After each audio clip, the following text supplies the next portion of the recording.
Podcast Cinema Aventura.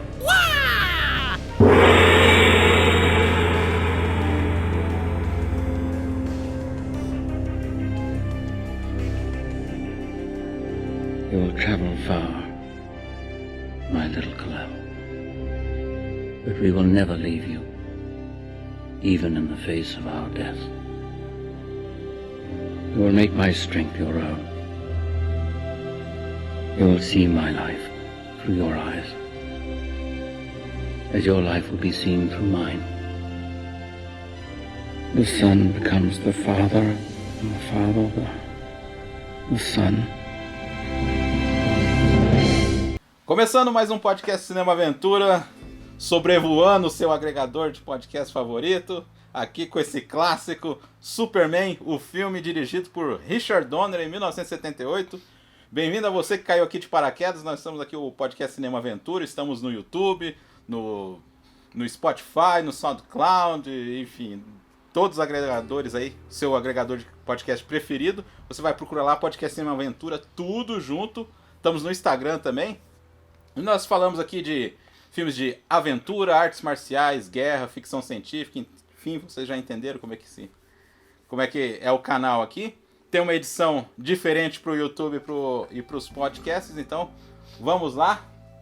Eu sou o Marcos Damiani Lobo, e comigo aqui dois, como é que eu vou dizer, veteranos aí de PFC, podcast Filmes Clássicos. Olha que beleza, hein? Que eu achava que não tinham se encontrado, mas eles já se encontraram antes, né? Então vai ser um crossover aí, meio de podcasts aí. O mestre do Carreira em Detalhes, Marcelo Jorel Renault. Opa, grande abraço aí pra todo mundo, né? Já trabalhei com o William no Operação França, com o Gene Hackman, diga-se de passagem. E, bom, um grande prazer é falar do Superman, que é um filme da minha infância total. Até vou falar aí, o primeiro filme que eu vi na vida no cinema, né? Então, como já disse aí o Marcelo, ele que estava sonhando por esse programa, ele que estava assim, tipo, já tendo até pesadelos porque não ia ter esse programa. Músico, cinéfilo, William de Andrade. Fala, senhores. Primeiramente aí, Damiani, obrigado aí pelo convite. E já faço as palavras do Marcelo as minhas. Superman é um dos filmes da minha infância, um dos filmes da minha vida, assim. E certamente um dos personagens aí que eu mais... que mais me fascina realmente. Então é um prazer imenso estar trocando essa ideia com vocês aí sobre esse filme, sobre esse personagem que é tão sensacional, cara. É isso aí. E lembrando aí pra você aí, pra nos seguirem aí também, se inscreva aí, ative os sininhos, né? Porque o YouTube também tá meio bloqueando a gente pra distribuir aí. Então vamos lá pro mais um baile da saudade aqui do Cinema Aventura. Né? Eu quase não vou falar nada, porque esses dois são tão fãs aí que eles vão dar conta aí do negócio aí do barco. Umas pinceladas aí também, um pouco de quadrinhos, um pouco aí do segundo filme aí também, que foi meio filmado junto aí. Richard Donner, vocês querem falar alguma coisa do homem? Ele foi um cara realmente importante, né? Eu acho que primeiro porque, acho que vocês vão concordar comigo, ele tinha de fato uma visão apaixonada do personagem, né? Algumas escolhas inusitadas, assim, eles escolheram o Mario Puzo para fazer o roteiro, e ele diz, né, ele conta isso em entrevistas, o Richard Donner, que ele pegou aquele roteiro e era um negócio super esquisito, assim, que o Superman parecia muito mais uma figura mágica, mitológica, como se fosse um unicórnio, do que, de fato, um alienígena que cai na Terra, como nos quadrinhos, né, e, era uma época que fazer filme de super-herói não era uma coisa industrial, né, massiva como se é hoje. Então a licença para deturpar o personagem e fazer o que quisesse com ele nas telas era muito maior. E esse cara já tinha uma visão, não sei se posso dizer, talvez quase que ortodoxa, né? Ortodoxa, disse assim, não, o Superman é assim, vou fazer assim, é desse jeito aí. Então certamente ele foi um cara com uma visão apaixonada, e isso foi essencial para o filme se tornar o que ele foi, né? Para o resultado final sair dessa forma, né? Eu só acho, Damiani, eu só discordo um pouco de botar o Richard Donner como o herói da coisa. Eu acho que tem vários heróis aí. Primeiro os Salkinds, que o pai e o filho, né, o Alexander e o Ilya, que compraram os direitos e tal. E eles tiveram desde o começo essa preocupação de trazer uma certa respeitabilidade, porque a chance do filme do Superman ser um filme B porcaria, e era isso que o povo estava esperando quando se anunciou que ia se fazer um filme do Super-Homem, esperar, vai ser tipo um filme meio seriado, meio bobão. E eles tiveram desde o começo, não, vamos fazer isso aqui sério, pô.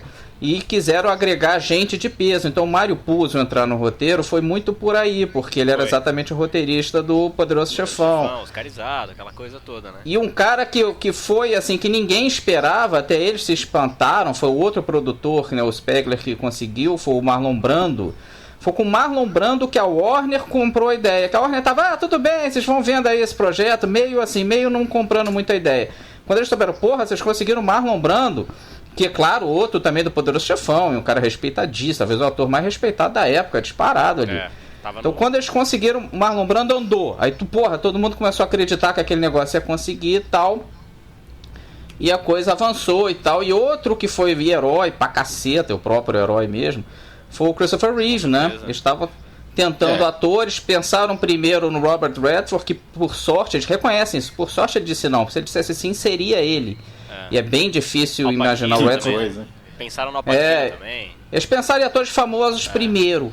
Mas aí eles viram, pô, a gente já tem o Brando. Aí com o Brando começou a vir a galera. O Gene Hackman, por exemplo, pô, era ídolo, era fã total do Marlon Brando. Quando ele soube que o Marlon Brando estava dentro, ele também quis. Então começou a vir a galera, se você for ver o elenco do Superman, pô, de vários atores de estampa, né, cara? Sim, pô. Então, eles viram isso, pô, a gente já tem vários atores importantes. Talvez se a gente pegar um Superman desconhecido seja o caminho certo, porque até tem um efeito disso, que eu me lembrei do Milos Forman, quando foi fazer o Amadeus. Que ele viu, porra, se eu botar o Dustin Hoffman como o Amadeus, que era a ideia dele, original, as pessoas não vão ver o Mozart ali, elas vão ver o Dustin Hoffman interpretando o Mozart, entendeu? Então eu acho que se eu botar um ator famoso fazendo Superman, eles vão ver esse ator famoso ali, e não o Superman. Então, pô, seria bacana a gente realmente pegar um cara desconhecido. Eles estavam gostando muito do Christopher Reeve porque foi um cara que levou a sério o negócio. Ele não quis levar, tipo, fazendo meio de sacanagem o filme, que é uma tendência que poderia ter estragado o filme, ficar esse filme meio bobão. Uma canastrice, né, cara? Canastrice, que era um risco até que o George Lucas correu com o Star Wars. Ele teve que puxar a orelha do pessoal lá. Olha, vocês estão fazendo de sacanagem, é pra fazer isso aqui como se fosse Shakespeare, meu irmão. Não é pra fazer de saca, não. E aí o Mark Hamill, o Harrison Ford começou, opa, então peraí, a gente tinha entendido errado o conceito e tal. E fez toda a diferença pro Star Wars andar, né? Cara, tanto então, que o Christopher Reeve trouxe várias características pro personagem, assim. Que não existiam. O Clark Kent não era esse nerdzão bobo que fica tropeçando nas coisas, não. Ele era só mais sério e tal. E ele viu, pô, se ficar desse jeito como se fazia, realmente é aquela coisa que até hoje se sacaneia, que, porra, o Super-Homem e o Clark Kent é só o óculos, a diferença e tal. Mas não é, porque como o Clark Kent é tão imbecil, que você não imagina, esse cara não é o Super-Homem, porra, o cara tão idiota assim, não é o Homem de Aço lá de Krypton e tal. Realmente eu acho que isso ajuda a esconder o cara, né? Se fosse a vida real, vamos dizer. E é um puta do realmente, disfarce, né? É um puta no disfarce. Esse papo de, você bate o olho e vê que é ele. Não vê não, porque ele é um idiota e você não vai nunca imaginar que aquele idiota é o Super-Homem. E até várias vezes a Lois Lane já até descarta a ideia justamente por isso. Não é possível, pô, não pode ser esse cara aqui. Sim. Mas o problema do Reeve é que ele era magrinho, né? Ele era um cara normal, na verdade. Não é que nem que ele fosse teve que pegar no ferro aí. E quem treinou ele foi o David Prowse, que foi o cara que fez o Darth Vader do Star Wars. Cara. É bem engraçado essas misturas, né? Sim. Que é só de um ano antes do Star Wars, né? E já que a gente tá falando de heróis, outro herói foi o Geoffrey Unsworth, que foi o diretor de fotografia que morreu logo depois desse filme aqui. Pois é, cara. Que também foi um cara que levou muito a sério, né? Que salvou o filme. Os Salkins reconhecem, o próprio Donner. Ele salvou o filme porque ele conseguiu fazer a ilusão do homem voar, que era a grande venda do filme. O teaser do filme fala disso. E ele tinha feito 2001, né? Tinha com feito 2001, Kubrick. só isso. Pois é. Só isso. Só isso. Então ele pegou aquela expertise, que 2001 é muito feito na moral. Não tem computador muito, é aquilo. Era fazia fixo, ilusão, físico o negócio. Ilusão ótica, com fotografia e efeitos especiais, e misturando. E ele pegou esse know-how e trouxe pro Superman. Claro que fizeram experimentações, e teve coisa que deu certo, depois deu errado. Mas ele conseguiu fazer, é muito efeito de fotografia aquilo ali, é muito zoom e e aproximação. Geralmente o Christopher Reeve tá parado. Ele usou. Aí o Christopher Reeve, pessoalmente, usou os conhecimentos que ele tinha de asa delta. Ele era Pois professor é. de asa delta. Curioso isso, né? Jogar o Você corpo, vê, né? Mover o braço. mover o braço É. e dá a impressão que ele tá paradão. Cara, Só que como o fundo sensacional muda, e muda muito de forma muito crível, a gente cai na coisa, né? Claro. Então você vê, vai, e pô, o John Williams com a música, então, assim, pô, se você tira essas pessoas, o filme cai muito, pô. Isso é o minha mesmo. Essa é a minha grande crise com essa política dos autores e tal, que o pessoal da Nouvelle Vague, ali os críticos franceses ali dos anos 50, o Truffaut, aquele pessoal todo, Godard, que eles forçaram uma barra, na minha opinião, esse negócio de, o diretor, o dono do centralizar filme. a coisa, tu disse? Exatamente, personalizar muito num carinha só. Claro que o Donner é vital aqui, óbvio Sim, que é. sim. Era um apaixonado, Mas- né, cara? Mas o cinema é uma atividade grupal, né? Sim. Eu acho que quiseram tratar o cinema como se fosse uma pintura, um livro, que aí sim são coisas individuais, né? Tem um autor. Eu concordo em absoluto com o que você Cinema falou, não dá pra ser assim. Todos esses caras foram vitais. O Marlon Brando, sem ele não tinha filme. O Geoffrey Unsworth fez a coisa voar, né? Sim. O Donner, pô, comprou a ideia, foram os produtores. E a gente pode ficar quase que o dia inteiro aqui. O Gene Hackman foi um tremendo vilão. Mas foi uma produção muito... Mas eles fizeram de forma séria. E, pô, eu acho que, comparando, falando já que a gente falou do Unsworth, que é o diretor de fotografia de 2001, que trabalha aqui, o que o 2001 fez para a ficção científica, o Superman fez para os filmes de super-herói. Ele deu dignidade para esses dois gêneros, né? Porra, perfeito isso que tu falou, cara. Eu defendo até hoje, e não é saudosismo, não é nostalgia. Podemos até falar sobre isso mais no final, se preferirem. Mas eu considero o Superman o filme de super-herói definitivo, assim. Definitivo Também mesmo. acho. E como é que foi a primeira relação de vocês com o filme? Que o meu foi como eu falei, o primeiro filme que eu me lembre, que eu vi na vida, no cinema, e pô, trouxe toda essa magia do cinema. Um filme perfeito pra começar, né, cara? Uma criança Com de certeza. 4, 5 anos ali, vendo aquele mundo maravilhoso ali, impensável. Eu vi o começo de 79, né? No Brasil demorava uns meses pra chegar. Sim. E assim, caramba, que troço incrível. Me lembro da cena da piscina que ele é jogado ali com kryptonita e tal. Pô, chorava nessa achei- cena aí, cara. É, Chorava nessa cena aí. é Pra onde mim- ele fica fraco, né? Cara, pra mim, inclusive, é engraçado até falar sobre isso, assim, né? O primeiro contato com esse filme, pra mim, foi a Sessão da Tarde, né? Também. Eu nasci no final dos anos 80, então eu, ficava sozinho em casa, televisão, eu sou uma cria da televisão. E Superman era aquele filme que quando passava, eu e meu irmão, a gente surtava, entende? Tinha que assistir isso aí, adorava. E foi também acho que é uma fase muito primordial quando a gente é moleque. Eu devia ter talvez uns 6, 7 anos. A gente tá meio que formando nosso caráter, nossa personalidade, né? Nossa visão de mundo, assim, a coisa muito fresca. E eu lembro de encarar esse personagem e ele ser uma figura extremamente inspiradora, assim. E sem aquela falácia escoteira, né? Ele tá realmente falando sério quando ele luta por justiça e por verdade e tudo mais. E todo mundo meio que leva aquilo na malícia, mas ele tá falando sério, né? Quando ele se apresenta pras pessoas, eu sou o Superman, eu luto pelo, né, o American Way of Life, pela justiça, pela verdade. E esse cara tá falando sério, né, cara? Reparozinho, eu reconheço que, claro, quando eu era criança eu não tinha noção dessas coisas. Claro. Mas mais velho, claro, tem uma maldadezinha ali, né? O Super-Homem Claro. tem as cores da bandeira americana Sim. e fala que vai defender o American Way of Life. Eu reconheço que é a única coisa do filme atualmente Eu que me também. dá aquela dorzinha no estômago, assim. Porra, é um imperialismo pesado, né, cara? Total. Mas Até tudo porque, bem. tal, Marcelo, o que eu acho? Eu acho até que na primeira parte do filme, o Superman, é dividido em 2 atos, né? Tem toda aquela origem dele, que tá aquelas cenas todas no Kansas e tudo mais. Depois ele se torna um filme de ficção científica, de super-herói. A hora que ele volta daquela jornada, daí ele voa em direção à câmera, uma cena espetacular aquilo ali. Que aí muda o filme mesmo, muda o tom, né? Aham. Ele tem muito, pra mim, muito dos fundamentos que existiam nos filmes do Frank Capra, nessa primeira parte do filme, cara. Eu acho até a maneira como ele é filmado, aquelas paisagens, aquela coisa do campo, o pessoal da cidadezinha, aquela coisa meio caipira, meio bastante hospitaleira. Me lembra muito aquela coisa do Capra, assim, esse American Way of Life, que o Capra também tinha, né? Os quadrinhos foram criados nos anos 30, que é justamente quando os filmes do Capra estavam bombando, né? Eu acho que pega esse espírito da época. Eu acho muito legal que o filme começa com o quadrinho, né? Começa com, no planeta diário, blá blá blá. É 2 segundinhos, 5 segundinhos ali, mas é bacana que dá essa reverência. E logo depois vai pros créditos iniciais, que aqueles créditos eles gastaram uma grana ali. Sim. E, pô, valeu a pena, hein? Porque é muito marcante. Música tocando e toca Não, e inteira. aquele efeito de gelo, sei lá, dos créditos, né? Fugindo, assim, sei lá. Aquilo é muito legal, né? E tu, Agora, Damiani, como é que foi teu primeiro contato? Também foi na TV, só que já conheci o personagem, né? Por causa dos quadrinhos, também, né? claro. Todo mundo, Por todo mundo. causa do desenho dos Super Amigos também, que eu peguei ainda o desenho dos Também Super peguei. Amigos, né? Sensacional. O que você tava comentando aí, cara, eu tava assistindo, revendo aí, cara.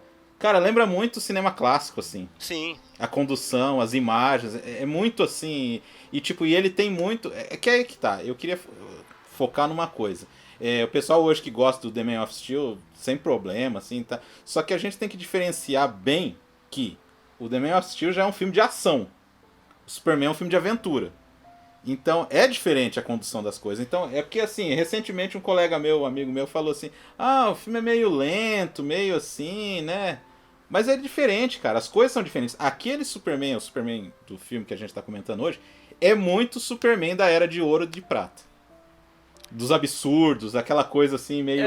Eu acho que sim. E aí, talvez até a gente vai acabar falando sobre aquilo que eu disse que ia falar mais no final. Mas eu acho que a gente hoje vive uma época onde, assim... tudo tá tão preto no branco, tudo tão polarizado. Os filmes de herói hoje, eles não necessariamente buscam uma verdade absoluta, né? Eles centralizam essa coisa do personagem ser dúbio, ou ser um anti-herói, ou um senhor do seu destino, dono de si mesmo. Tem muito isso hoje. Então é muito comum tu ver personagens como a roupagem que deram pro Wolverine, por exemplo. O próprio exemplo que tu deu do Man of Steel, ele não é um filme, ele é um filme de origem, mas não é um filme de jornada, né? Ele não faz uma jornada até se tornar um líder, diferente desse filme do Donner. Existe toda uma origem e uma jornada até ele se tornar aquele Superman, que é o cara que tem uma postura de líder, que vai, como o pai dele diz, né, vai conduzir a humanidade, né, a dias melhores e tudo mais. Então eu acho que esse filme ele foi feito numa época em que havia a necessidade de se acreditar nesses valores, eu acho, né? E eu acho que quando o Donner faz esse filme, ele não só entende a dicotomia do personagem, como ele também entende os valores da editora, né? Do que o Superman de fato representa, né? Quais são as coisas pelas quais ele luta. Então eu acho que muita gente hoje, que está acostumada a ver filmes de super-herói hoje, talvez vai achar um estranhamento nisso, porque esse pra mim é de fato um filme de super-herói, né? Ele não é um anti-herói nem alguém que está lutando a favor dos seus interesses próprios. Ele tem uma ideologia de fato, assim, ele é um super-herói mesmo, ele tem a intenção de conduzir as pessoas a um progresso pessoal, espiritual que seja, né? Que já não se encontra mais hoje, né? Tanto que o Superman do Man of Steel é um cara que tem crise por ser quem ele é. É um cara que tem crise por ter as responsabilidades que ele tem, né? Eu acho que essa é a grande diferença, assim. Então, os filmes em geral entregam a época que foram feitos, né? Uhum. Mas eu acho até que o Superman realmente tem esse jeito clássico aí que vocês falaram. E eu acho muito bom que tenha sido assim. Realmente ele não é lá muito típico dos anos 70, não. Ele é realmente conservador. E isso eu acho que caiu muito bem pro público ali naquela época. Já tava um público aí ressabiado de Watergate, né? De sair da guerra do Vietnã. Ressaca, né, Marcelo? Uma ressaca. Exato, uma ressaca dessa época hippie e tudo mais, e de culto às drogas. Eu acho que o pessoal adorou ver um cara antigão, que você confia totalmente, você sabe como é que ele vai agir. Eu acho que isso também casou muito bem com o povo. E outra coisa que eu acho muito legal do Superman é que ele teve a coragem de usar humor nos efeitos especiais, que também não tinha isso. Quando tinha assim, agora grande cena de efeitos especiais, é sempre uma coisa séria no filme. Agora é uma cena grande de terremoto. Era sempre um momento solene no filme, o Inferno na Torre, Destino Poseidon, essas coisas assim. O Superman tem muita comédia, né, nessas horas e tal. Eu acho isso bem bacana, cara. É um filme que... mas não é aquela comédia que depois iam querer colocar no 2. Não, aí que o Lester até vai abusar um pouco no Superman 3 pra frente. Mas é bacana, assim, ele não trata aquilo como uma coisa solene, né? É que eu acho Funciona que bem. é muito mais um alívio cômico do que o humor em si, né? Sim. Não é pra se gargalhar, claro, não é isso, porque mas a própria light, figura né? O porque filme a é própria light. figura do Clark Kent não é que ele é super atrapalhado, é que as coisas que acontecem com ele são engraçadas. Que nem, por exemplo, aquela cena do corredor lá, que ele fica preso ali com o paletó lá no banheiro, né? Depois aí ele vai no elevador, o cara, não, tá subindo. Tipo, ninguém dá bola pra ele, então fica engraçado, não é que tipo... Pra mim, isso é genial, assim. É genial, porque ele é um ser que, sinceramente, da maneira como a raça humana se comporta, a gente não merece esse cara aqui, né? E, no entanto, Não, ele quer de ser jeito nenhum. aceito por nós, né? Isso é um sinal, né? É uma crítica, na verdade, ao nosso comportamento. Essa persona que ele assume, que é a identidade secreta dele, na verdade, né? Porque ele é o Superman, a identidade secreta dele é o Clark Kent. Então, assim, quando ele se disfarça de ser humano, ele é medroso, ele é covarde, ele gagueja. Então, tipo assim, ele agrega as É falhas o cara que humanas. tem medo que é o cara que tem Exatamente. medo que a mulher não vai dar bola pra ele, né? Exato, ele agrega as falhas humanas nesse personagem, assim. E isso é uma crítica, né? A gente, assim, o nosso comportamento, assim. É a visão desse cara que vem de fora e ele agrega esse comportamento no personagem humano dele, né? Que ele não é, né, na verdade. Então, vocês querem já entrar no elenco aí? Já. Elenco assim, pra gente picotar aí o que a gente acha, não acha daí. O Christopher Reeve não precisa nem falar, né? Porque... Não, É nós o temos papel que da falar, vida cara. Temos dele. que falar e temos Não, que chorar falando. Não. Que é uma tragédia, né, cara? O Pô, Homem de Aço aí. Uma tragédia, uma Você fatalidade. não acha que, então, o dentista lá da mulher lá do cara não ia ser melhor, então, do que o Christopher Reeve? Que engraçado isso aí, né?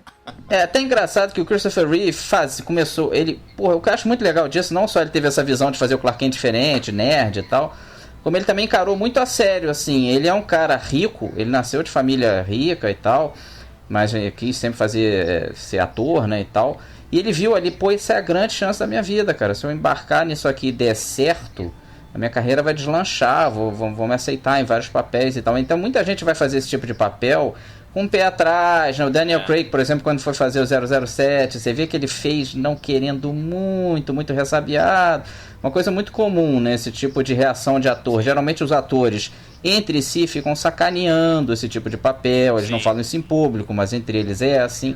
E ele não, vou fazer isso aqui a sério, eu vou muito a sério o filme, né? E ele perguntou pro Sean Connery, pô, como é que você fez para não ficar... E o Sean Connery venceu isso, com certeza, né? Ele foi 007 e depois respeitado como ator e tal. Aí como é que você conseguiu? Olha, o Christopher Reeve, a primeira coisa que você tem que se concentrar, cara, é fazer muito bem feito esse filme aí. Porque aí, fazendo muito bem feito esse, vão querer te chamar pro próximo do Superman. E aí você embalando, que foi o que aconteceu comigo no 007, você embalando como Superman... Aí você vai conseguir vários espaços futuros em outros filmes diferentes e tal. E realmente é uma visão muito diferente, né? Em geral, o ator quer se livrar desse papel clichê e tal. E ele falou, não, cai de boa. Exatamente. Foi comprometido, né, cara? Foi comprometido. E mudou a vida do Sean Connery e o 007. Falam, atrapalhou ele. Atrapalhou nada, cara. Quem seria o Sean Connery sem o 007? E quem seria o Christopher Reeve sem o Superman, porra? Até que hoje, isso? né?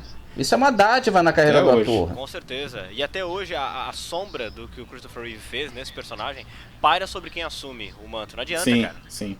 É. Sempre. E a diferença, William, Fala. o Henry Cavill. O Henry Cavill é um ótimo Superman, só que ele é um péssimo Clark Kent. É. Mas é que aí que tá. Não sei se é péssimo. Não, Ele eu entendo o que quer dizer. Eu entendo que tem uma diferença, e não tem, talvez, não sei se posso chamar de cuidado, que o Christopher Reeve teve. Mas eu acho que é como o Marcelo também falou, né? Resumiu basicamente o que eu falei. Os filmes são frutos de sua época, né? Eu acho que hoje, muita gente acha que esteticamente essa disparidade entre os dois personagens talvez não caiba mais. Porque existe toda uma tendência, assim, ó. É uma coisa que, quer ver? Alguém vai lá e faz tem a primeira sacada e aquilo vira uma tendência. A gente teve um 007 realista porque foi feito um filme de super-herói realista, que foi a trilogia do Nolan, do Batman, né? Sim. Então o que acontece? O cara teve essa sacada de trazer o Batman para uma realidade, isso virou uma tendência, então nós tivemos um James Bond realista, né? Um cara que fazia parkour, aquela coisa toda.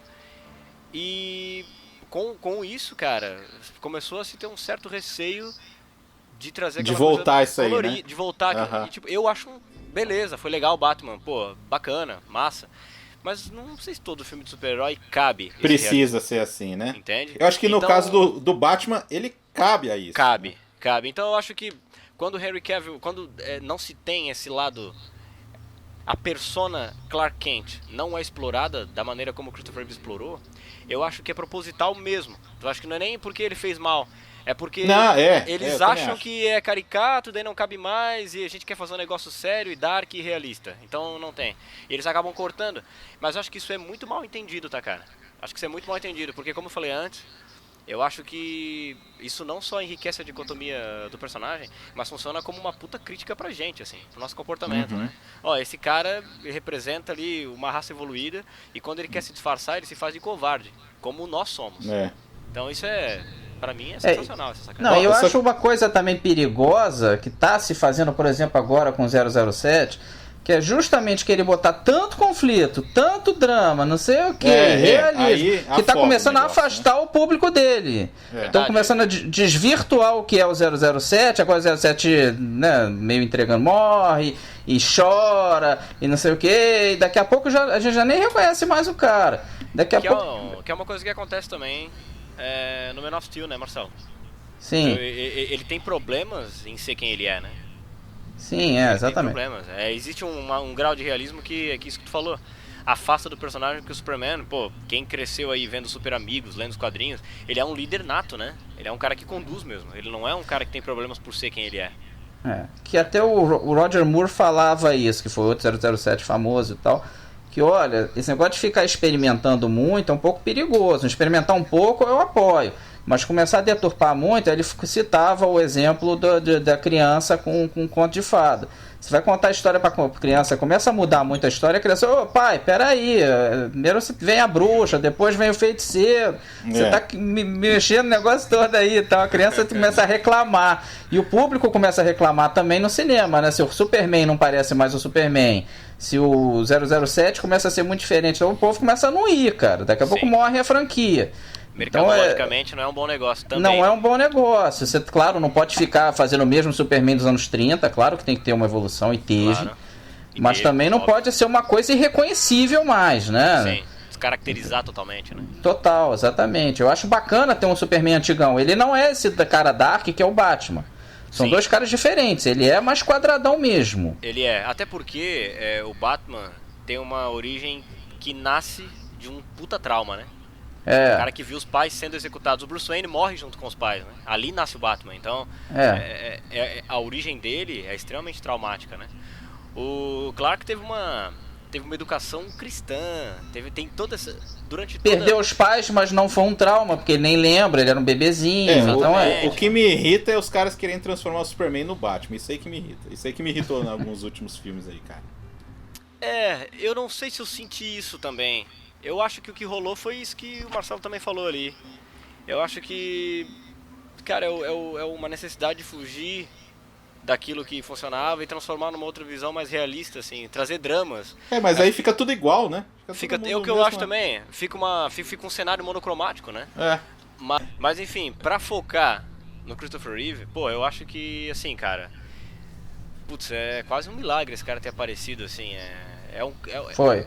Inspira, tu vê ele na tela, pô, é a bondade, é um cara... É o cara que você confia, né? Você confia, é um líder nato, assim, e mesmo na vida real, né, cara, foi um cara que foi um herói, assim, bicho. Eu lembro que quando aconteceu o acidente com ele em 95, eu tava bem naquela fase de entender que o Superman não existe. Que é um ator que interpreta uma pessoa. Não é possível, não é possível. E aí eu lembro que minha mãe me chamou, né, porque eu era maluco, né, cara, Superman, eu lia as revistinhas e o filme era maluco, assim. E aí ela me chamou, o Superman caiu do cavalo, deu isso aqui e tal, ele tá tetraplégico. E eu lembro que aquele ano inteiro eu passei pedindo notícias sobre o Superman, né. Ô mãe, sabe como é que tá o Superman, não sei o quê. Que não tinha internet como é hoje. Não tinha. Aí sabe o que eu lembro, cara? Passou um ano inteiro, meses, assim. E minha mãe tinha mania de, pô, às vezes começar a fazer faxina e ir até altas horas, assim. Aí, pô, tava passando o Oscar, cara. E ela me chama, assim, cara, ela falou, William, vem cá, rápido. E aí eu tava, sei lá, acho que no quarto desenhando, alguma coisa assim, saí correndo. Cara, eu lembro até hoje da sensação da minha cara quente na frente da televisão, assim. Olhando ele sentado no Oscar e todo mundo em pé aplaudindo. Cara, eu lembro dessa cena até hoje, velho. 96, se eu não me engano. Foi muito emocionante aqui. Me marcou muito, cara. E até hoje, assim, eu lembro quando ele morreu em 2004, que lançaram, né, relançaram o encadernado do Reino da Manhã. E aí eu lembro que a primeira página era uma foto em preto e branco, um desenho do Alex Ross dizendo assim: dedicado a Christopher Reeve, por nos fazer acreditar que um homem pode voar. Puta. Pô, cara, eu lembro de estar na banca assim, enxugando assim, pô, caralho, o que tá acontecendo comigo? Então, pô, ele é um cara que ele foi um Superman na vida real também, né, cara? E dizem que ele era bem assim mesmo. Pois é, e ele lutou depois, deu apoio pra outras pessoas com o mesmo problema. O cara era incansável, velho. E a Margot Kidder também era bem parecida com o que ela era, meio louquinha, meio imprevisível e tal. Foi, na minha opinião, muito bem escolhida. Eu sei de gente que não gosta muito dela. Eu gosto muito dela, mas não é unânime, não. Tem gente que, não sei lá, tem gente que não acha ela muito bonita, eu acho, mas gosto é gosto. Sim. Mas tem gente que reclama um pouco dela, mas eu acho ela bem carismática, assim. É outra que também não era muito conhecida, né? Tinha mais carreira que ele. Ela tinha feito Irmãs Diabólicas com o Brian De Palma. Mas realmente não era muito conhecida. Era mais de TV, né? Ela era mais de TV, né? Ela estourou com esse filme aqui. Esse filme mudou a vida dos dois, total. Com certeza. E ela reconhece que não estava pronta para isso. Ele estava muito bem preparado e ela não. Que ela realmente é o tipo da pessoa que vive o dia a dia, não tem menor planejamento. E ele realmente fez filmes muito legais depois, né? Tinha uma carreira muito promissora, né, cara? Ele fez Em Algum Lugar do Passado, que é um filme lindo, cara. Adoro esse filme. Não, e a atuação dele nesse filme eu sempre lembro da atuação dele no final do filme, cara, que é uma das coisas mais tristes que eu já vi na vida. Sim, é um dos filmes. Pô, esse é um filme que, cara, arrebenta via aquilo lá. na Sessão da Tarde, ficava de cara. Tem um outro filme que ele faz com o Sidney Lumet, que é um filme que eu adoro, cara, que é o Armadilha Mortal, com o Michael Caine. Ah, nunca vi. Filmaço, cara. Imperdível, pode ver. Esse filme é incrível, assim, ó. Esse é uma boneca russa de plot twists, assim. Fica mudando toda hora. É muito bom, cara. Ele tinha uma carreira, assim, muito promissora, né? Foi uma fatalidade, realmente, assim. Foi. E a Margot Kidder depois pirou, né? É bem curioso. A Margot Kidder, sim, fez o filme sem acreditar muito. Ela achava que esse negócio de voar não ia funcionar. Ela achou que o filme ia ser uma porcaria quando lançasse. Ela tirava palha, né, inclusive. No set, ela tirava palha, assim. É bem curioso. Não sei se vocês sabem da história dela, que é bem trágica, né, cara? Depois ela teve um acidente de carro em 90, ela ficou falida depois daquilo. Ela demorou para se recuperar fisicamente e depois ela começou a realmente enlouquecer, né? Enlouquecer de verdade, não é? Quando a gente fala enlouquecer, a gente geralmente fala exagerando, né? No caso dela, não. Ela virou mendiga. Ela virou mendiga e se esconde. Ela foi achada se escondendo no jardim de um pessoal assim, já sem os dentes. Olha só que coisa terrível, Caraca, né? Nem imaginava isso aí, velho. E ela achava que estavam perseguindo ela, que o primeiro marido queria matar ela, tava tudo piração da cabeça dela. Fugindo, e ela descobriu, olha só que coisa doida, assim, ela descobriu que tava maluca, que as pessoas falavam, ô Margot, você tá perdendo a razão, cara. Mas a pessoa não acredita, né? Tipo, não, que isso, é isso mesmo, eu tô certa e tal. Ela mesma se tocou que não tava certa, quando ela pensou assim, pô, tem 30 agentes da CIA e do FBI atrás de mim pra me pegar e tal. E aí ela mesma se tocou, porra, por que teria 30 agentes do FBI da CIA pra me pegar se um ou dois já daria conta do recado, né? Ela se tocou, pô, acho que eu tô enlouquecendo mesmo, E aí ela topou tratamento e tal, e aí melhorou e começou a ter um pouco, voltou a fazer filme, mas ela nunca mais teve o mesmo destaque. Se você sempre puxar a carreira dela, ela fez um monte de filmes, mas quase nenhum eu conheço ou ouvi falar, tudo filme pequeno e tal. Ela, logo depois do Superman, sim, ela fez Terror em Amityville, outro filme que ela também fez de qualquer jeito e deu certo, mas ela não acreditava. E acabou, cara, o que muito que segurou ela no futuro foi, nos anos 2000, aí por aí, foi fazer tours do Superman que ela não acreditava no começo. Foi isso que deu base a ela, de fazer esses tours. Sabe esses tours que você vai, tira foto, aí cobra $5, aí dá assinatura pra pessoa. Assim, exatamente a ironia da vida, né? Foi o filme que ela não acreditava e tal, que trouxe uma fama que ela não estava preparada para viver e que depois sustentou ela no fim da vida, cara. Bem curioso como a vida gira, né? Você não pode cuspir pra cima, pô. Não. De jeito nenhum. Pior que é. Mas pra mim ela funciona muito bem no filme. Esse jeito meio doidinha dela casa bem com a caretice dele. Fica perfeito ali. Também curto pelo lance da profissão dela. Ela é uma repórter, Jornalista, tem que ser obstinada, tem que perseguir Sim. a verdade mesmo. E até pela essa coisa do... Às vezes a gente tem essa sensação de semelhantes se atraem e tudo mais, e é verdade isso. Mas existe alguma coisa na personalidade dos dois que se completa, né? É interessante isso. Tem química, né? Tem química. E uma das coisas que os produtores se tocaram desde o começo foi, sabe o que é importante? Claro, ele tem que voar e o povo tem que ver ele voando e acreditar e tal, mas se a história de amor não funcionar, ferrou. E eu acho que funciona, né, cara? Tem uma química legal dos dois. Aquela cena deles voando por Nova York, que eles chamam de Metrópolis, mas é claro que é Nova York. Aquilo é muito legal, né, cara? Com a música lá, o Can You Read My Mind, que aí é só instrumental. Depois lançaram cantado, né?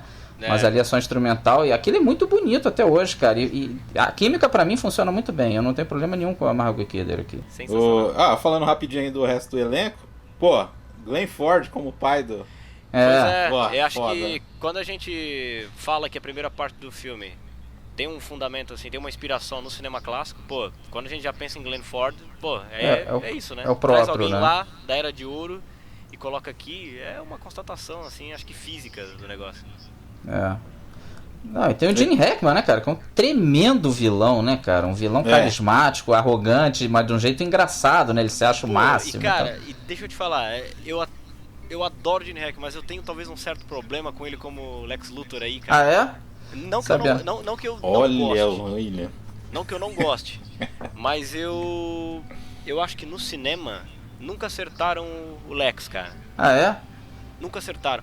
O meu favorito é o Gene Hackman. Sim. É o Gene Hackman. Mas o que você acha que faltou? O que você acha que faltou? Quais são as ressalvas? É que assim, eu acho que esse vilão ali, por exemplo, ele não parece que não representa uma ameaça. Vilania. E ele não tem uma claro. Você tá falando que o plano dele é idiota? Ele tem uma motivação que tipo, o cara já é rico, daí tem aquela motivação, é meio assim, parece meio bobo. E na verdade, nos quadrinhos, o Lex é um cara de uma alta periculosidade ferrada, assim, é um cara maléfico mesmo. Mas assim, o cara ia fazer um terremoto que ia afundar São Francisco. Ele é tipo assim, nos quadrinhos o Lex é uma personificação do capeta, assim, cara. Sim, mas aqui ele ia afundar São Francisco, Los Angeles, a porra toda, porra. Mas enfim, e também tem uma coisa que eu não gosto muito, que é o seguinte, que é o cara inteligentíssimo cercado de idiotas, assim, eu não gosto muito disso. Mas eu entendo que dentro desse contexto ali ele funciona totalmente, tanto que... William, é meio anos 50, né? Isso aí. Talvez a motivação do vilão é meio, tipo, muito mirabolante o plano do cara, uma coisa assim que, tipo, um golpe imobiliário, né? Tipo assim, né? Mas é claro que, dentre todas as interpretações que houveram do Lex no cinema, certamente é a que eu mais gosto. Mas você não gostava da Valérie Perrinet? Como não gostar, né? Como não, né? Como não gostar, né? Eu gosto tanto quanto... Eu gosto mais que o Lex. Gosto mais dela do que o Lex. Nossa, e acaba que o que salva é que o Gene Hackman o Lex Luthor vai mandar a bomba em cima da cidade da família dela. Que se não fosse isso, ele ia morrer ali naquela porra daquela piscina lá, toda estilosa no subsolo lá de... que é uma cena terrível, né, cara? Puta, é um pouco traumática pra criança. E eu vou até, talvez, entrar num outro... Não sei se o Damiani me permite entrar nisso aqui, mas eu acho que a relação do Superman com a Kryptonita, cara, eu sempre achei uma coisa muito interessante. Sempre quando eu tenho que encarar pessoas que, sei lá, talvez são mais novas, não pegaram talvez esses filmes, esses exemplos, e estão vendo os filmes baseados em quadrinhos hoje, ou até gente que não lê os quadrinhos, não conhece a origem, né, ou os valores de determinado personagem ou determinada editora. Aí eu tenho sempre que convencer essas pessoas do porquê o Superman é um personagem extremamente fascinante, assim. Eu acho que essa cena, ela diz absolutamente tudo, assim. Tu tem esse cara que, é um líder que inspira liberdade, bondade, generosidade, né? E a Kryptonita é um pedaço do planeta dele que, em contato com a atmosfera da Terra, deixa o cara vulnerável, doente, né? E até ingenuidade. Eu acho assim, a ingenuidade dele de falar pra Lois Lane que ele não consegue ver através do cobre E ele falar que veio de Krypton, porque ele deu informações importantes pro Lex Luthor, porra. Sim. Ele falou do chumbo e fala de onde veio. Então ele deu chance pro Lex Luthor jantar ele naquela... com a Kryptonita. Então ele paga um pouco pela bondade dele. É verdade. E aí o que fica claro pra mim aí é que é o seguinte... O Superman pra mim é um personagem meio que... Se eu posso fazer um paralelo aqui, eu vou citar talvez o meu romance favorito do F. Scott Fitzgerald, que é o Grande Gatsby. Pra mim o Superman é uma espécie de Gatsby, assim. Ele tem aquela figura poderosa e tem um passado que já não alcança mais ele, né? Ele vai além da Baía de Manhattan, assim. E a força propulsora do poder dele é justamente esse passado. Do Gatsby e a Daisy, né? Do Superman ele idealiza a mulher, né? Também tem isso, de idealizar a mulher amada. Exatamente, idealizar a mulher amada. E tem Krypton, né? Aquela sociedade que, ele é órfão daquilo e tudo mais. Então eu vejo... Muita gente diz, mas a Kryptonita foi uma coisa criada pra criar anticlímax na história do Superman. Eu discordo totalmente. Não. Foi pra criar uma fraqueza nele. E mais do que isso, tá, Marcelo? Eu acho que a Kryptonita como é que eu vou dizer? A personificação, a materialização de uma nostalgia particularmente tóxica dentro da mitologia do personagem, sabe? É um pedaço do planeta dele que em contato com a nossa atmosfera deixa ele doente. Talvez, e aí eu já posso até estar viajando, mas é a minha interpretação do negócio. Talvez é um lembrete que os autores, os criadores do personagem quiseram deixar, de que quando a gente se dedica demais às coisas que nós perdemos, a gente acaba perdendo as coisas que nós já temos, né? E acho que a Kryptonita, pra mim, ela, mais do que criar anticlímax, ela é a personificação desse passado dolorido que o personagem tem. E acho que isso ajuda a enriquecer demais a coisa, assim. E é por isso que essa cena me emociona tanto desde criança. Porque é isso, é um pedaço do lugar de onde ele veio, e aquilo deixa ele doente, deixa ele vulnerável, e ele tá lá, cara, pra morrer, assim. É uma coisa que me toca até hoje, essa cena. E é com o lance da mulher amada e tal, que ele rompe até as regras que o pai dele deixou pra ele, né? Porque ele ali... resolve voltar na porra do tempo lá. Aquela cena é muito legal também, ele girando o planeta também ao contrário, né? Polêmica, né, Marcelo? Total, essa cena né? É polêmica, porque assim, quem vai... Eu já tive amor e ódio por essa cena, hein? Tem gente que vai ouvir esse episódio aqui e vai apedrejar a gente aí. Eu adoro também, não tenho problema nenhum com aquilo. E acho que aquilo mostra justamente a magnitude do personagem, as coisas que ele é capaz de fazer e de modificar, assim. Gosto muito daquilo. Então, tem a ver com o personagem da época, pô. O cara fazia musculação com o planeta, cara. Viu? Que ele não pode virar o... que é, né? E ela nunca vai saber o que ele fez por ela, né? Ele nunca vai saber o que ele fez por ela, né? Ela nunca vai saber que morreu e tal, que ele ressuscitou. Nossa, ela mas essa parte do Christopher Reeve é foda mesmo, hein? É foda, cara. É foda. Ele atua muito bem nessa cena, né? Ele vendo que ela morreu ali, ele dá um berro ali. Era um puta ator. E essa cena aí, voltando um pouco ao filme mesmo, concreto, que tava filosófico a discussão aqui, eu não esperava isso não. Mas voltando um pouco ao filme concreto, essa cena não era pra ter sido o fim do primeiro filme, né? O fim do primeiro filme era pra terminar ele mandando o míssil lá pro espaço e o míssil explodindo que soltaria aqueles 3 vilões lá. Que são muito bons vilões, a gente vai falar mais à frente. Vilões, verdade. Era pra terminar assim, só que aí os produtores chegaram, cara, a gente tem que estourar com esse primeiro filme aqui, que se o primeiro filme for um fracasso, o segundo filme tá morto, pô. Então a gente tem que trazer o que seria o fim do segundo filme pra terminar o primeiro. E aí realmente, eu acho que eles acertaram, realmente ficou um filme mais marcante, esse final é muito marcante. Fechadinho, e aí, né? claro, fechadinho, e aí depois a gente se vira com o segundo filme aqui. Porque é bem curioso que isso eu não tinha feito essa correlação. Mas os Salkinds, eles fizeram o que é considerado uma grande sacanagem na história do cinema, porque eles fizeram os 3 Mosqueteiros de 73 junto com, acho que a Vingança de Milady, que seria a continuação dos 3 Mosqueteiros. Fizeram juntos, isso deu uma merda. Porque eles fizeram os 2 filmes juntos e depois lançaram separados. E os atores ficaram, porra, a gente recebeu por um filme só, seus sacanas, e vocês lançaram separado. E eles fizeram a mesma coisa aqui, só que aqui a lei já tinha feito um reparo nessa sacanagem que eles tinham feito. Não pode fazer isso não. Vocês têm que pagar os caras por... exatamente, já tinha alcançado eles. Mas eles fizeram a mesma experiência, né? Curioso isso. Eles fizeram 2 filmes em um em 73 e deu certo. E fizeram a mesma coisa aqui, que as cenas foram filmadas juntas. Não foi, logo depois não. Não foi logo depois não. Às vezes, assim, tinha cena lá naquele castelão lá do Superman, eles faziam já dos filmes 2 e do 1 ali, aproveitando o embalo todo. Então isso ficou bem bacana, né, cara? E deu certo de novo, né? Deu certo. Deu certo, ficou um filme claro, bem fechadinho. bem fechadinho. E aí, claro, lançaram um filme, foi um sucesso ferrado, né? Nossa, foi um sucesso de arromba mesmo, assim. A Warner adorou, todo mundo adorou, todo mundo É um ficou épico, famoso. né? De certa forma é um épico, assim. É um épico mesmo. Até eles falam, né? Isso aqui é mitologia americana, né? O Super-Homem não deixa de ser como se fosse um deus grego, né? Não, Diz que o Donner falou que queria fazer os 10 mandamentos no Superman, cara. É meio por aí mesmo. Levar a sério o negócio, né? E é meio que por aí mesmo. E aí deu-se o grande problema, que é o que eu até falei em off aqui com o Damiani. Não dá pra falar do filme 1 sem falar do filme 2, que eles foram feitos juntos, pô. Mas a gente já falou do filme 1, então acabou? Não, dá pra seguir, porque ele tá misturado com o 2. Ele tá misturado, exatamente. Eu também tenho essa impressão. Que aí eles brigaram com o Donner, né? O Donner era um cara meio um pouco complicado e tal. E aí eles adotaram, eles já tinham sido espertos pra caceta, porque o Richard Lester, na verdade, já estava na parada. Ele ajudava a produção, ele era o elo entre o Donner e o Salkind. Então o Lester já estava meio na espreita. E aí o Donner mostrou que ia ser complicado pro 2, e aí eles puxaram o tapete do Donner e o Lester virou o diretor. E o Lester, pra quem não sabe, ele tinha dirigido os filmes dos Beatles nos anos 60. Exatamente, com muito sucesso, né? Fez A Bossa da Conquista, um filme que ganhou Palma de Ouro em Cannes. Era um cara que ele é muito ligado a esse cinema mais cômico, engraçado e tal. Pois é. E aí realmente ele começou a mudar um pouco o tom, mas eu adoro o Superman 2 também.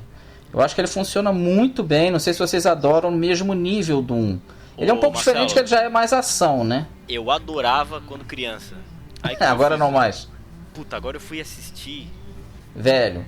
Bicho, não, eu me incomodei, me incomodei muito com algumas coisas. E sabe o que eu acho? Pode falar, porque eu adoro os vilões, acho muito massa os vilões. O Terence Stamp dá um show, né, cara? Como o Zod, cara, né? Meu, animal. Só que assim, ó, o que me incomoda é justamente o que eu penso. Posso estar viajando aqui.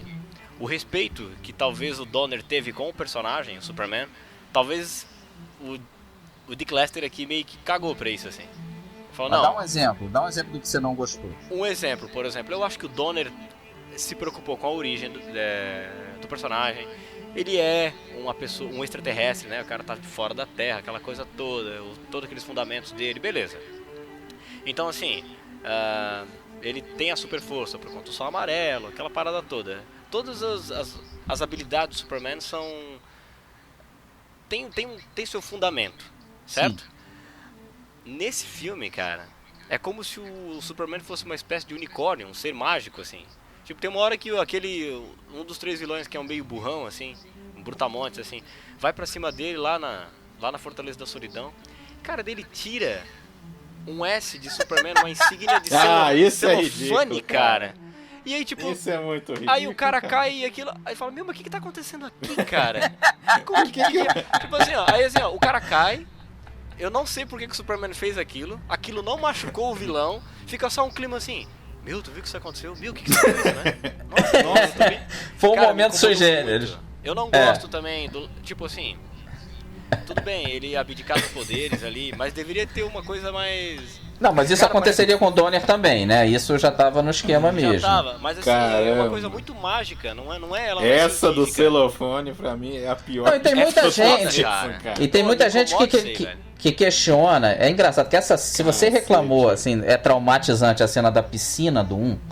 É muito traumatizante, até o meu irmão ficou puto quando ele descobriu que o Super-Homem perdeu seus poderes. As crianças ficam, porra, não, Super-Homem não. Isso aí é trauma de qualquer criança que vê esse filme. E, pô, mas realmente tem uma lógica, porque, pô, por que ele precisa abrir dos seus poderes pra namorar, ou sei lá, com a Lois Lane? Mas realmente um cara super poderoso mataria fatalmente a mulher, né? Até sem querer e tal. Claro. Então é uma coisa que não daria pra... Imagina uma relação sexual entre um deus e uma terráquea, sei lá, seria meio complicado o negócio.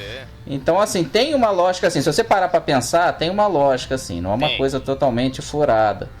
E traumatizou vocês, realmente, ele perdeu os poderes, que é justamente quando os caras tomam poder na Terra, né? Que eles 3 estão tomando poder, tá fazendo um maior banzé. E ele resolve abrir mão dos poderes. Assim. E uma cena que me deixava puto quando era criança era que daí ele vai naquele bar lá e leva um pau. Toma porrada. Puta, eu fiquei muito puto com isso aí. Eu ficava desgraçado. Nossa, eu também ficava triste, hein, cara. Triste nada, eu dava soco no sofá, velho, quando eu vi isso aí, velho. Meu, que merda isso aqui. Então eu acho que no 2, a coisa que mais me incomoda é isso, assim. De repente parece que o Superman, ele não é mais um extraterrestre. Ele é um ser meio que mágico da floresta, assim. Um leprechaun, um unicórnio, uma parada assim. Eu não entendo o que ele é no segundo filme. Eu realmente fico confuso com o que ele é. É que assim, quando a gente era criança também, e um pouco hoje também, é porque tem mais ação, né? Tem mais ação, é mais porrada, é mais tipo, Sim. né, um monte de gente com superpoder dando porrada. Então, tipo assim, quando o filme é de 82, Por aí, É. né? Acho que sim, então, pra 82, cara, é ótimo, assim. Eu acho Não, que... claro. Eu Tem a acho que versão que 81, não tem ele... o celofane, Né? que é do Donner mesmo. A gente depois tem que falar O dessas sorvete versões também. que mudaram, né? Exatamente. O Que sorvete tem que vai na cara do outro, não tem as isso. versões clássicas e tal, e tem essa versão do 3 horas. Donner, que muda realmente bastante, depois a gente tem que analisar isso aí. Mas não, eu gosto. Agora, sim, os vilões eu acho, baita, assim. Acho muito legal, cara. A Ursa é muito legal também, né? Sarah sim. Douglas, muita presença, né? Ela é a mais malévola dos três. Ela é ruim mesmo. Ela é má ruim. mesmo, assim. O Zod Ela é mais o ela lance não do pudera. poder, né? De todo mundo se subjugar a ele. E o outro é o bobão que acompanha ele. Mas ela é que eu ruim acho mesmo. que o Esse Zod, bobão, ele- só um detalhe, esse bobão aí era pra ser o Jaws do 007. O Richard Kill, é? né? Ele não quis. Eu falei, não quero não. Obrigado. Deu mole. Perdeu a chance, perdeu, né? Porque... Só falar que os dois, o primeiro, Lois e Clark, estão no filme, né? No primeiro, né? Como? Eles são os É, pais sim, da sim, Lois sim. Lane. Isso ficou mais claro na versão do Donner, né? Que eles falam um pouco e chamam ela de Lois, né? Porque pelo filme original não dava pra ver isso, era só uma menininha vendo ele correndo. Até porque não faz sentido mesmo, porque a idade não bateria, porque ele é bem mais velho que a menina ali. E como é que a Lois depois é da mesma idade ou até mais velha que ele, mais velha? Ficou meio estranho, bem forçado, né? Bem forçado. É bem Vocês forçado. estão falando da cena aquela cena do Dele trem lá? correndo, exatamente. Aquela Pois é. menininha é a Lois Lane. É a Lois Lane, aham. Eu não E os curto muito pais isso, não. dela. E os pais dela são os caras que interpretaram o Superman e a Lois Lane pela primeira vez no cinema. No cinema, é. São os mesmos No atores. ótimo, assim, no ótimo Superman contra os Homens Topeira. É uma, foi- é uma homenagem, assim, né? Mas É aí, uma sei homenagem- lá, é uma botar o nome piscadinha, Lois Lane, é. assim, parece que, sei Do lá, nada, né? Parece que Metrópolis barra Nova York Nossa. é tipo a cidade que eu moro, assim, tipo, todo mundo se conhece. Um negócio- todo É. mundo se esbarra. É engraçado. E no começo tem a Lana Lang, que também vai voltar no 3, né? Já Sim. tem a ruivinha ali do Smallville, né? Cara, Primeira paixão, hein? é bem legal. É que é bem capitular, né? Tipo, é Krypton, depois Smallville, depois você conhecendo Metrópolis, depois pra ação final, né? Pro ato final, né? E os dois pais dele, né? Tanto o Glenn Ford, que é o pai, que o adota, quanto o pai mesmo, que é o Marlon Brando, mais ou menos falam as mesmas coisas, né? Sim. O Glenn Ford fala, você não tem esse poder aqui pra ficar fazendo touchdown, não. Você tem uma grande responsabilidade com isso e tal. E o Marlon Brando também, você não pode mexer no destino da Terra, tenha noção dos seus limites, né? Realmente, ele é um cara ético, porque a chance de um deus... É um deus, né? Aqui na Terra ele é um deus. Com certeza. A chance de um deus desses virar super escroto, basta ele querer. Né? Até o próprio Man of Steel tem uma hora que ele tá algemado, que ele dá uma aberturinha de braço ali, tipo, cara, não vai ser essa algemazinha aqui que vai me prender, não. Nada me prende. O que me prende é a minha bondade, porra. Exatamente. Se eu quiser barbarizar vocês... Pô, que eu particularmente considero realmente esse o grande O grande poder dele. Assim. Porque eu acho que acho que ele voar, ele ter a visão de raio-x, ele ter a visão que queima lá e mais uma série de atributos. O grande poder do Superman é a super compaixão que ele tem, assim. É um cara que foi bem educado, foi bem instruído, e as grandes histórias do Superman, na minha opinião, são aquelas que ele, sei lá, convence um adolescente a não pular de um prédio, assim, só trocando ideia, assim. Acho que isso é o grande superpoder dele, né, cara? Cara, você me fez lembrar. Lindo isso que você falou, William. Eu esperava que você ia falar isso aqui hoje. Se eu não falasse, não seria o William, né? Eu tinha que falar isso, cara. Pô, esse aí já faz parte da sua persona. Isso aí, cara. Já tô ficando previsível, já. Não, por favor, não. É a sua assinatura, pô. A assinatura não é previsível. Entendi. Cara, na hora que começa, depois que ele salva lá a Lois Lane, cara, aquelas missões ali, cara, é muito divertido, cara. É muito Que divertido. ele entrega o gatinho lá pra menina. Tipo, porra. Engraçado. Ah, Não, e essa cena do helicóptero? A gente quase não falou. A cena do helicóptero é mega, porra, clássica, caceta. Que é justamente quando ele vira o Super-Homem, a gente já tá quase 1 hora de filme e não tem Sim, Super-Homem agindo, não tem né? Super-Homem. Ali, Eles quando ele se souberam revela criar mesmo, um suspense, né? Me lembra um pouco os pássaros aí do Hitchcock, que toda hora ele dava um lembrete. Calma que os pássaros vão começar a agir. Que o filme Vai dar também dá merda. uma demorada pra começar os pássaros, né? E aí a gente vê ele com terno e gravata abrindo assim, aparecendo o S do Superman. Essa hora aí, cara, porra, você vai loucura. Até hoje eu tenho arrepio desse troço. Não, e tem as até piscadinhas hoje com é o uma cena passado. que é icônica, né? E é repetida, É. porque é sensacional mesmo, cara. É sensacional. Até, você vê, o filme tem essas comédiazinhas que ele, pô, aparece um negão assim, pô, Jim, que roupa é essa, não sei o que, ele, com licença, e sai voando, o cara, porra!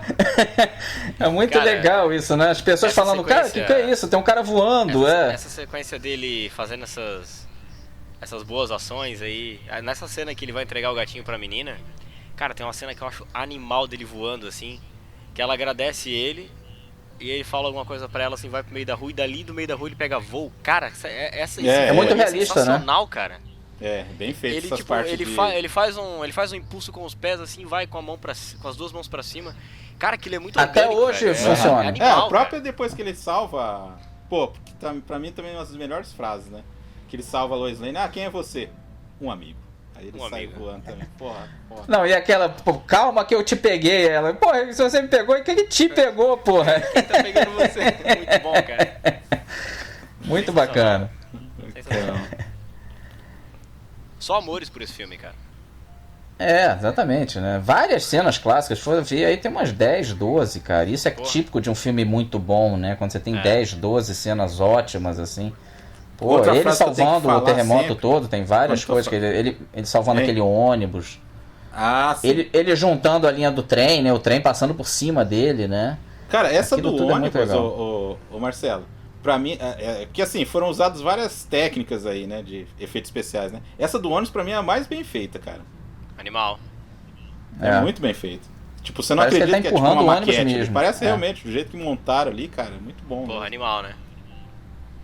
Que a cidade sendo inundada, você vê que é miniatura. Tem umas entregadas, assim. Ali você vê que é miniatura. Mas Tem eu uma acho outra que voada dele que é meio falsa também, mas algumas são até hoje ótimas. Né? A final, né? A final é foda demais. Pô, essa sacada dele arquear as pernas pra pegar impulso, guiar meio que com os braços, aí você dá uma sensação de aerodinamismo, é muito louco isso, cara. É uma puta Pois sacada é. mesmo. É a experiência do Christopher Reeve de fazer a asa delta. Animal, né? Incrível, né? Esses detalhinhos assim que... E, cara, e a música do John Williams, pelo amor de Deus, dá um Pô, ia tom falar isso épico agora. ferrado pro filme. A música Pô, assim, maravilhosa, ó, das na minhas boa, né? preferidas, cara. John Williams é uma pérola, né, cara? O cara Puta que pariu. Eu acho ele o melhor compositor do cinema. É impressionante a obra desse cara. Ele é um... Nossa. Não sei. Ele tinha acabado de fazer a meio trilha do assim Star também. Wars, né? Não é mole, não. Star Wars, Tubarão. Pô, o cara Não, incrível. Não, e é até hoje a música do Superman, né? É até hoje. Total. Nenhum outro filme chegou nem perto, pô. Não. Até hoje é a música do Superman, cara. Todos os temas, não é só o tema, todo mundo tá pensando naquele tema principalzão do Superman, mas o tema da navezinha do Superman vindo pra Terra eu acho lindo, o Can You Read My Mind, que é o tema romântico. Nossa, pô, é impressionante. Todas são fera, cara, não tem uma parte, dá pra ouvir o disquinho do começo ao fim disso aí. É incrível como a trilha inteira é genial. Linda mesmo. John Williams Cara, pô, sem palavras, cara. Tava muito inspiração. Isso ajuda demais o filme. Se fosse Não, uma trilha normal. O currículo do cara tem uma. Não é Não, só tem o uma ET. série de trilhas boas. O currículo do cara tem uma série de trilhas icônicas, né? Canônicas. Cara, coisas que tipo Lista assim. de Schindler, não, loucura. Tem gente que, cara, nunca assistiu, gente mais nova, nunca assistiu Tubarão, mas conhece a trilha, pô. Exatamente. Tá louco? Uma trilha. Parênteses, né? É uma trilha que eu gosto dele, é do Nascido em 4 de Julho, cara. Outra é também, dele, maravilhosa. verdade, cara. Essa trilha é foda. E não é tão das principais Tão aí, conhecida não. dele. Mas é. É. Não, mas eu ouvi e adorar realmente. Pô, é incrível, cara.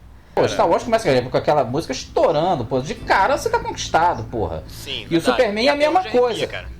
Até eu já arrepia. E os créditos do Superman, você já tá apaixonado pelo filme ali. O filme nem Sim. começou, porra. O cara já te conquistou. É incrível. E assim, ó, esse filme foi tão importante, cara. Mudando aqui agora o... Mas eu penso no... Como ele também influenciou os quadrinhos do Superman, né? É. Porque o que é considerado cânone hoje é a origem que o John Byrne fez entre 84 e 86, né? O que ele escreveu do personagem e tal. Então tu imagina, tu tens um filme de 78 que acabou influenciando uma saga que foi escrita do personagem 7, 8 anos à frente, e que foi notoriamente influenciada pelo que o Donner fez com esse filme aí, cara. E, porra, tu pensa, isso é um legado que a coisa do... Ele que redefiniu toda essa coisa do cânone da Kryptonita, né? A origem dele, essa coisa de que a mãe dele costurou a roupa dele com o uniforme dele, com aquela manta que veio junto. Isso tudo tá nas origens do Byrne. Tá nas origens do John Byrne. E isso aí tá no filme, cara. Tá sim.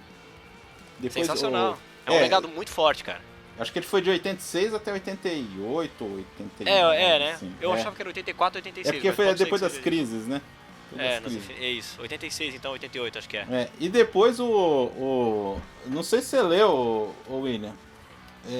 Depois o Donner voltou ao Superman. Não sei se você sabe disso. Isso aqui, ó. O último filho. Filho. Sim, o último filho de Krypton.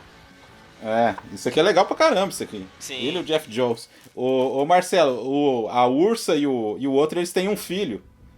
Só que aí o Superman não sabe, aí ele acaba caindo na Terra, e ele acaba, tipo, conhecendo o moleque, vai adotar um moleque, só que aí ele descobre que é filho dos dois, que voltam da zona fantasma lá.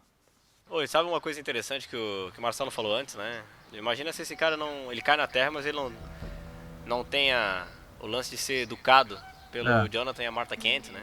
Algumas histórias também já experimentaram isso, né? Tem até uma que fala sobre se o Jorel tivesse errado o cálculo e ele tivesse caído na Rússia comunista e fosse um podcast de filme. Esse eu tenho também. Isso é sensacional, essa história. Isso aqui, ó. Incrível, né? Já foi esse martelo.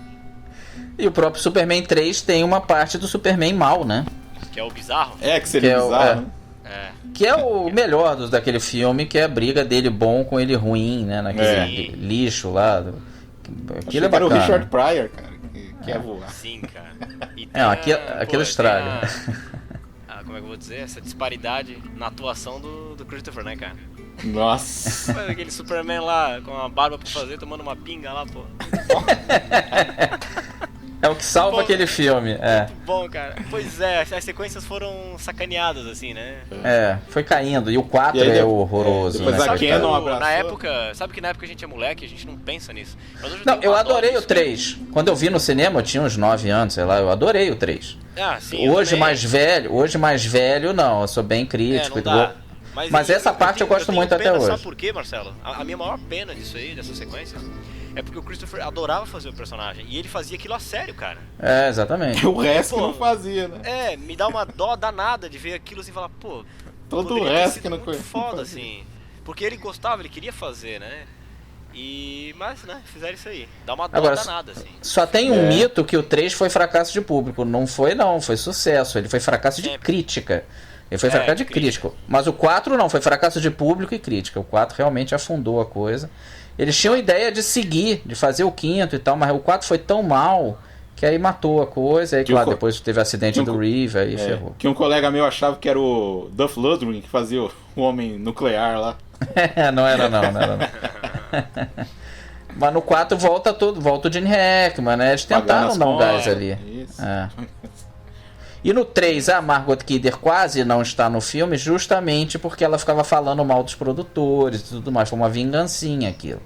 Tipo, você ficar de babaquice falando mal da gente, então vamos botar a Lana Lang como a principal. Que eu até gosto da Lana Lang ali naquele filme, não acho ruim não.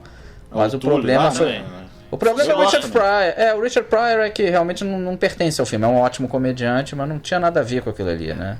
Foi numa época que ele tava bombando com os stand-up. Exatamente. Vamos botar esse cara, né? Não, e ele falou no Johnny Carson que daria tudo pra fazer um filme do Super-Homem. Isso também foi um gatilho. Mas não devia ter sido, né, porra? No eles queriam o Telly Savalas, né, aparecendo no filme, né? Então tá coerente. Né? Seria uma piadinha, né? Porque o Super-Homem confundiria ele com o Lex Luthor, veria o cara careca e ia lá nele, aí via que era o Kojak. Ficaria estranho, porque se o Lex Luthor não é careca no filme, né? Pô, pois é, essa ideia, né, cara? Botar o Kojak, né? Que, cara... Que zoado e aquilo é maquiagem, né?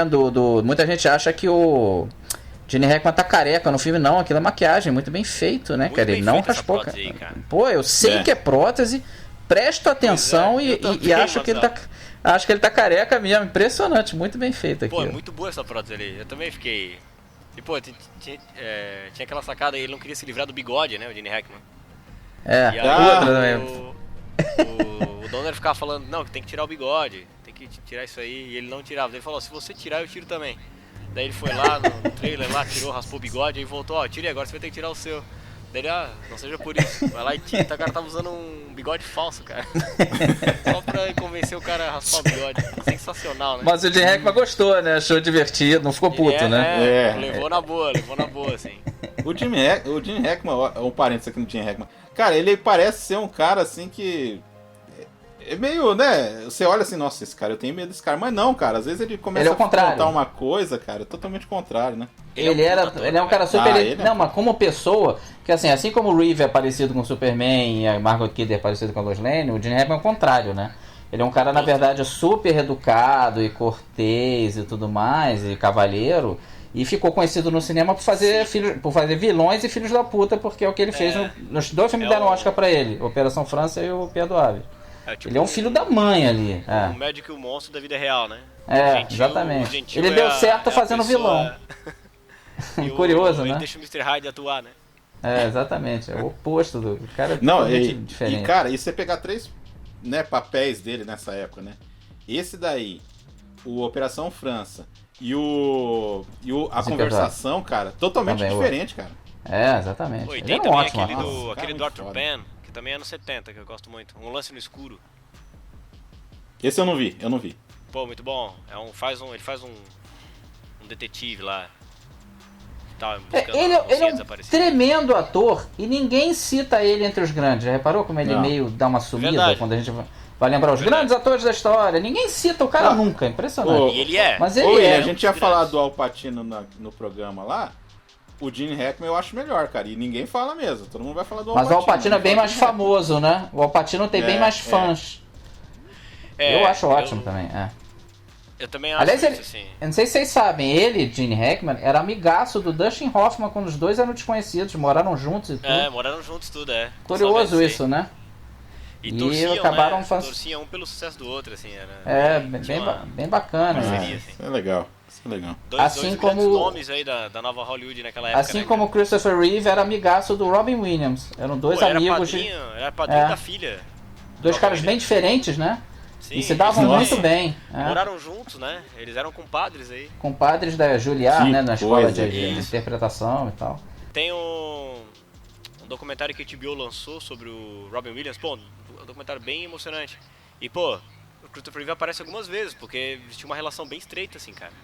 Tem até uma cena muito bonita, cara, que me emociona muito. E já falando, fazer esse paralelo do Superman Clark com o Christopher Reeve, assim, tem uma hora que a criança, né, a filhinha do Robin Williams que ele tá batizando, ele é padrinho, e aí o pastor lá, padre, sei lá o que é, fala assim, que atributos você quer, né, que essa criança tem e tal. Aí, que seja uma pessoa feliz, que seja uma pessoa tal, e aí o Christopher Reeve fala algo assim, que seja uma pessoa com fibra, que tenha um grande senso de justiça. E aí o padre fala pra ele, eles filmaram o batizado, aí o padre fala assim, muito bom, gostei disso. Fala pra ele assim, sabe? E, pô, não tem como, tipo, tu sendo um fã do filme de 78, não tem como tu não ver essa cena no documentário e não se emocionar, Superman, sabe? né? É o Superman ali, cara. Total.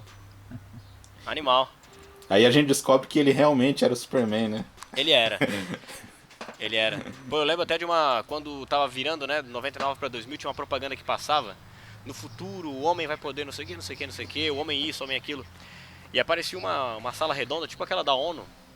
E aí aparecia ele sentado, né? Não sei se vocês já viram esse comercial na época. Já vi hoje. Porra, cara, isso ali me arrepiava, assim, ó, quando era moleque. Porque aparecia ele sorrindo na sala e o final do comercial era ele se levantando e apertando a mão de um líder lá de estado. Ah, lembrei disso. Puta que pariu isso aí. E eu Lembrei. lembro de ser moleque e falava, vou perguntar pra minha mãe se ele tinha voltado a andar. Não, Não. isso é montagem, ela dizia. Não, isso é isso montagem. passou no Ela Super acabava. Bowl da vida.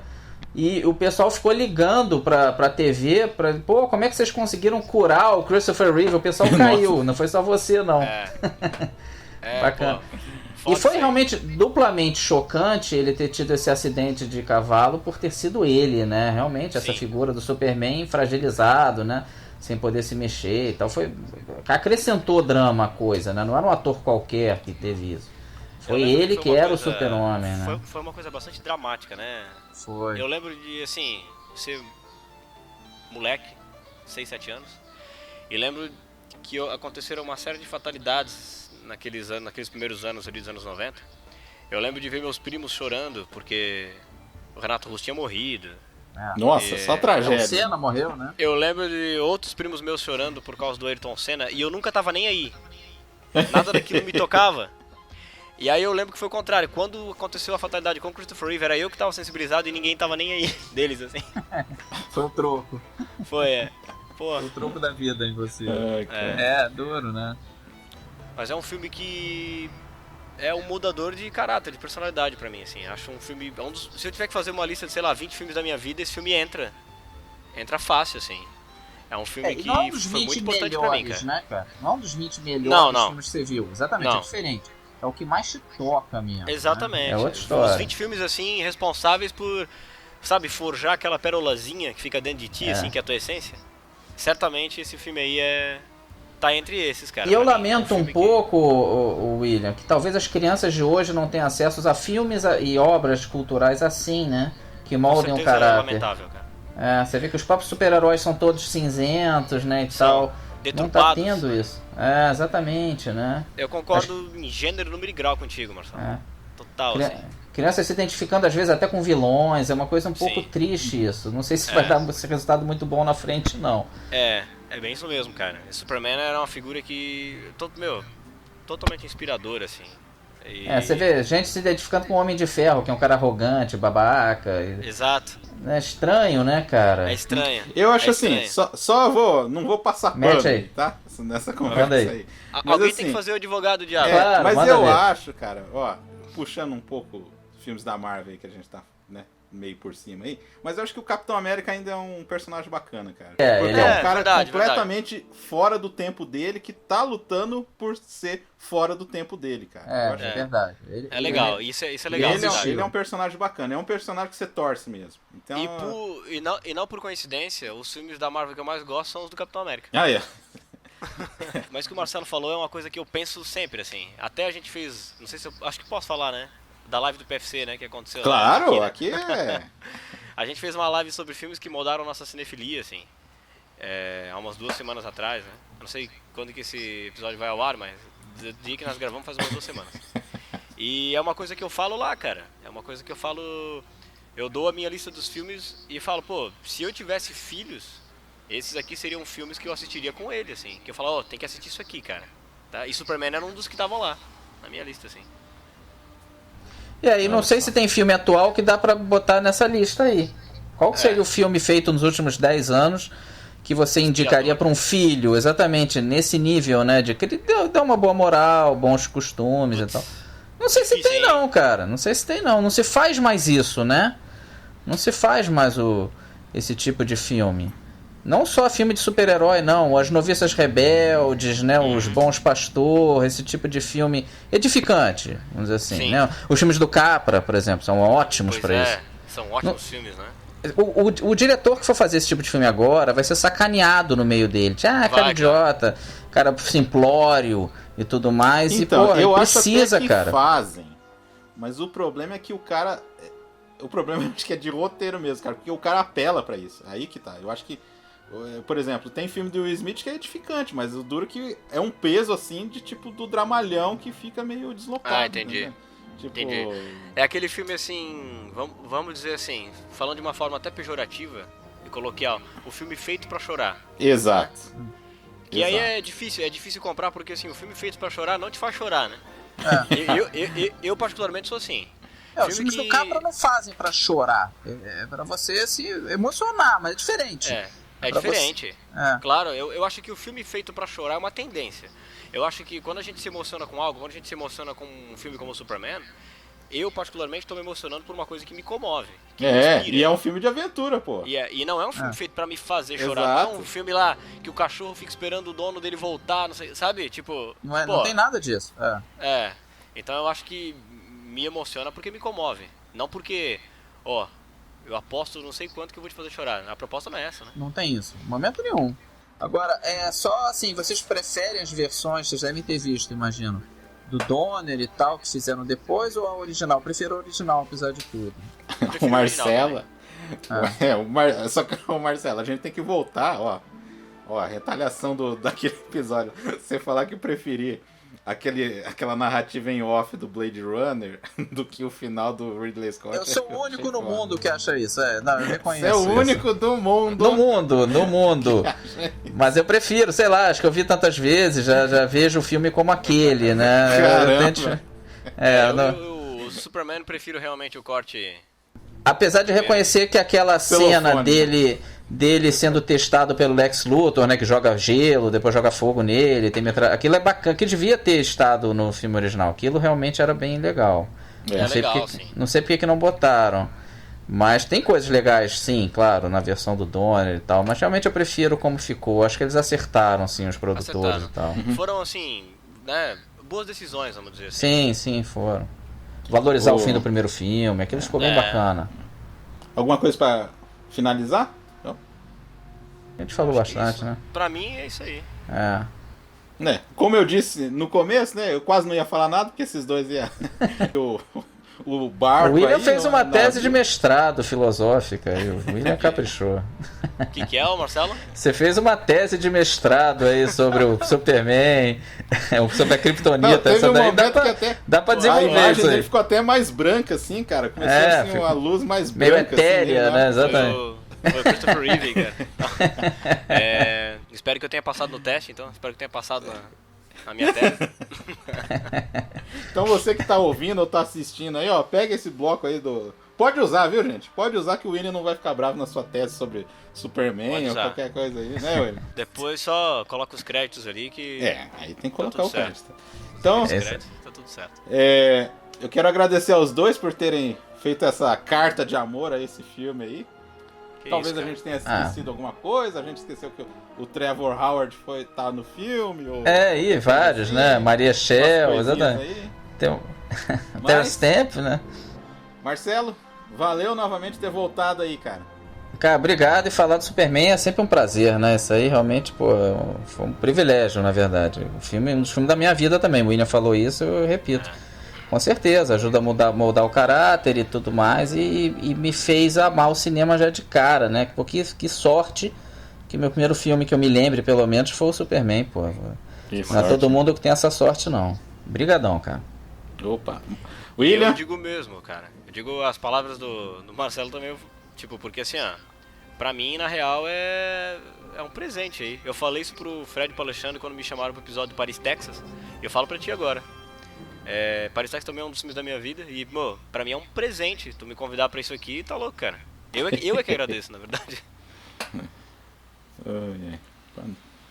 Então é isso, gente. Valeu. Até a próxima. Próximo podcast Cinema Aventura daqui a 15 dias. Obrigado.